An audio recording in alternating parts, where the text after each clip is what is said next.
Hey guys, this is Samir for Digit.in, and what we are going to do today is unbox the Xbox Elite Series 2 controller. But before we do that, don't forget to subscribe to our channel so you are aware of our videos, and press that bell icon so you're notified when we upload a new video. So let's get started on this. When it comes to the packaging, it is actually pretty premium. I mean, even the box itself feels a little too sturdy. And what we get right here is a carrying pouch for the controller. But before we get into that, you do get some other things below the box. This is, I believe, a USB cable, which is actually supposed to be really very long, either 6 feet or 9 feet, if I'm not mistaken, in length. So you actually don't really need to be constrained. And it's braided. Wow, it's actually a braided cable, so that's interesting. And you also get a lot of material about the controller, Game Pass Ultimate subscription for 15 days. And well, we're just going to toss all this on the side, because what actually matters at the end of the day is this. This is the Elite Series 2 controller. This is the second time Microsoft has done an Elite controller for its Xbox, and boy oh boy does it look really pretty.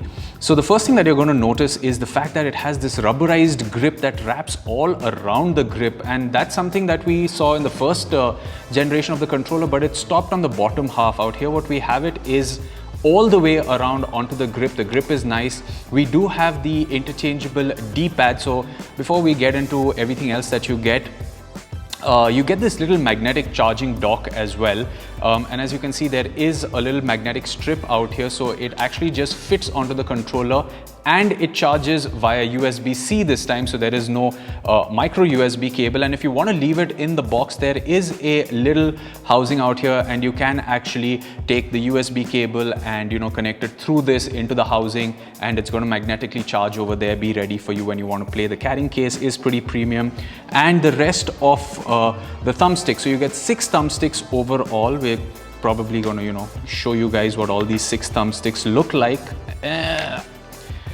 And you get the secondary D-pad. Now this is of course the more traditional D-pad, and based on the games that you are going to be playing, you can actually check it out. Now if you're going to play a fighting game where you need cross buttons, this is going to be a better D-pad to have.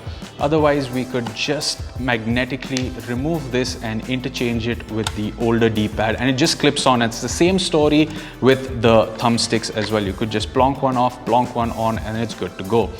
Just like the previous controller, you do get 4 triggers right here at the back, and these can be mapped to whichever button you want. On the face button, you just simply have to go into the app on your console and do it.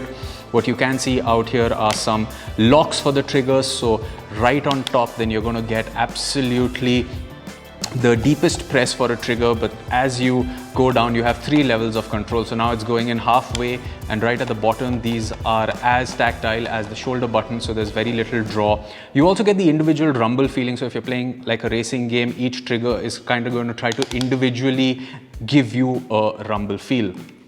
Now you do have the service port at the bottom out here, where you can connect accessories and a headphones jack in case you want to plug in your headphones directly to the controller for a more immersive experience.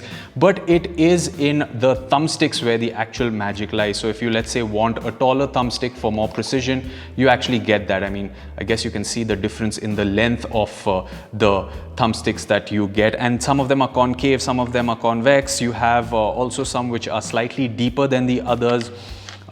This is actually the array I prefer, because when you're going to move your thumb around, you want the slight bump out here. Now the addition out here is a little button in the middle out here, and if you can see, there are 3 indicative lights out here, and that is because you can set 3 custom profiles. So let's say if you're playing a game like Assassin's Creed and you want to map some of the face buttons down here for a combo, you can do that. You could do the same with a game like Tekken, where you don't need to press X and Y like this. You could just probably map X and Y out here, and based on the combo, you could pull the triggers accordingly, and it could help you get that done. But speaking of the build, it's actually a really heavy controller. It is probably a lot heavier than we have seen in traditional Xbox controllers. And one more thing to notice is the fact that the battery now is built in. You don't have one of those flimsy little flaps that you need to open to put in 2 AA batteries. You actually have a built-in battery that has a claimed life of about 40 hours. 40 hours is what Microsoft claims you can actually run this controller. That's a lot. That is like 3 times that of what we've seen on a PlayStation controller. But it does have the old school sync button out here, and it's nice that it's USB-C, and also the fact that this controller is going to be compatible with the Xbox Series X that comes about. Now, the last thing that I actually haven't shown you here is something to control the trigger. Now, apart from the fact that you can control the dead zone in your triggers out here, through the app on your console, you could actually remove one of these thumbsticks and tune it using this to get it to be a little tighter if you need, or a little softer. There are 3 levels where you can control the tension of the thumbsticks, and right now I have set it on the maximum tension. So this would ideally be in, let's say, a racing game like Forza, where you actually need precision, or even in a shooting game if like Gears, where you want it to have a little bit of a less fast effect. You want to be really smooth when you are sniping, so that is when something like this could actually help out and work. And it's really cool, and the fact that it comes in a little carrying case is brilliant for convenience of not only storage but also the ability to take it around with you. So just to recap, in the box, apart from the controller itself, you get an overall, including the 2 that are attached, 6 different types of thumbsticks to choose from. You get a little key to change the tension. You get 2 types of D-pads, a little charging dock that you can use both inside and outside the case, and a really long USB cable. From some of the reading materials, which we actually haven't gone through, if you guys still want to check it out, is just everything about the Elite Series 2 controller in a bunch of languages, warranty guide, and like I said, Game Pass Ultimate subscription for 15 days. So that's it. If I turn this around, you'll see the code, so I'm not going to turn it around, but that's the reading material that you get. And there you have it, guys. That was actually a quick unboxing and some of the features of the Xbox Elite Series 2 controller. As always, don't forget to subscribe to our channel and press the bell to know when we put up a new video. You can let us know what you thought of this video in the comment section below. We will catch you in another video. It's goodbye for now.